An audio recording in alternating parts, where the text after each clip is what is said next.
Hello. Are you worried that your baby is gagging or choking while starting new foods? Here's some quick tips so you can know the difference. When starting new foods, it's very common for these new textures to actually bother your baby. Baby won't quite know what to do with them all the time. Some of the times they will, some of the times they won't. So typically what happens is they start gagging. Gagging versus choking, that's the topic today. So gagging is very noisy, and they typically will start coughing and moving their body forward, sideways, whatnot, slumping, getting irritated, and then they're fine. It's not dangerous. It does look scary when it's happening because you think instinctively, my baby's not breathing. But your baby is breathing. When your baby can cough, your baby is breathing. Choking, completely different. They get very still. Their face gets, they almost get like a paralysis. Their face gets just frozen. And either they're frozen in that position where they were first eating, or they're just relaxed, but they're frozen. And there's no sound, very little movement, and you know there's a problem. So why are babies gagging? Very common. New foods, new flavors, that's a whole other exploration for them. New textures, you don't really think about it. But let's go with the first few vegetables they have. Sweet green peas, carrots, sweet potatoes. When you blend them all or buy the jar food, they are very different in texture, each one. So they may like it, and then they start gagging anyway, because by the time they get it in, and even the back of their throat, their body just doesn't know what to do with it. It's a very protective reflex. And it's natural that you would think, oh no, my baby's choking, or no, maybe he or she doesn't like it, and what should I do? Nothing. You just wait till the gagging episode passes, and then you give another spoonful. The baby has to be desensitized to these foods, otherwise your baby won't be eating, and then you have a whole other set of problems with how in the world are we going to get this baby to eat. Now, choking is silent because there's no airflow. And that's what makes it dangerous. And that's when you have to work. And that's when you go ahead and take action. Here's a little side tip. While you're having feeding time with your baby, typically it's the best time to have language time. So you're just talking to your baby very easily. Let's say it's bananas that you're giving your baby smashed up and nice and soft, not chokeable.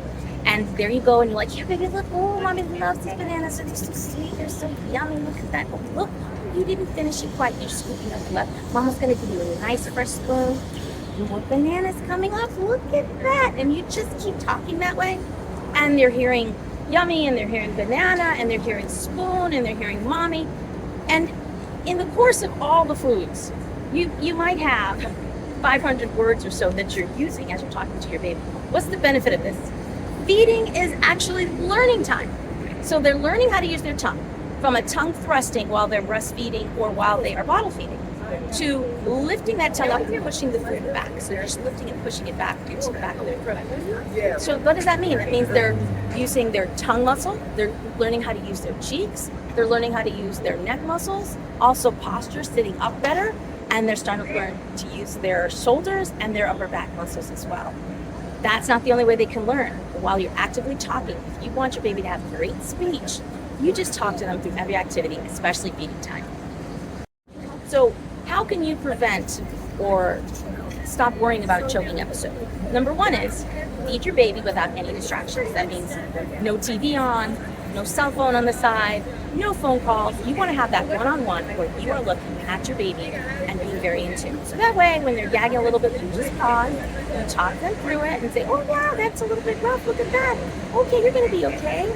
Bananas were good, but it was a little bit rough for you there. So we're going to get you some more bananas, and you continue that. The other thing you can do for your baby, and more for you, is take an infant CPR class so that you know what to do if your baby is choking. It's highly recommended. Chances are the soft foods that you're going to be giving your baby is not going to be the problem, but as your baby starts advancing to thicker foods at 9 months old and more combined foods at a year old and so on, there are those chokeable events. And that would be a great thing for you to know what to do. Typically, it's flipping a child over and pounding them very hard on their back. When you take a class and you actually have the little baby doll that they're giving you to work on, it gives you that confidence, so you have that peace of mind. You'll know what to do if and when it happens. Because 99.9% of the time, baby's not going to choke. But in that rare time it does, you want to be prepared.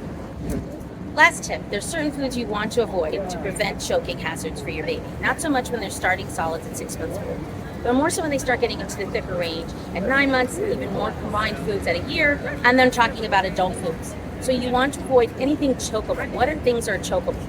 Things that I tell everyone, put it in your mouth first and see if it starts dissolving right away. If it does, your baby's not going to choke on it. So for example, French fries. Lots of people will break them into pieces and give them to babies.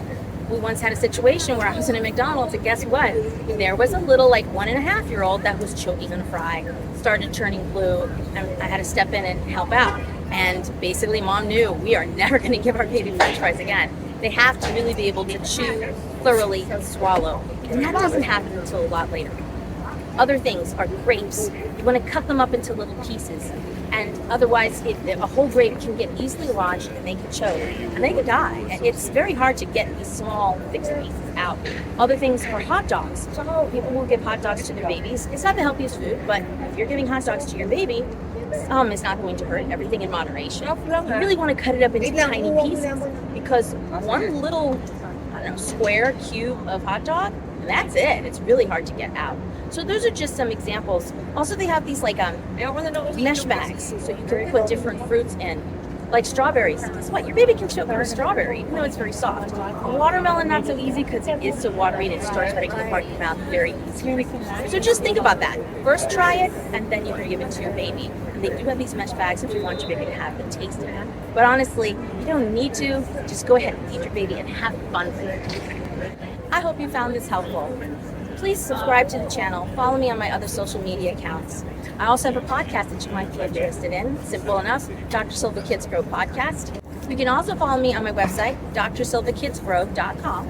And you can go to the shop here. Some of my free guides are Mindful Mom 101, Fever Tips 101, and 30 fun activities for when you're bored at home for you and your family.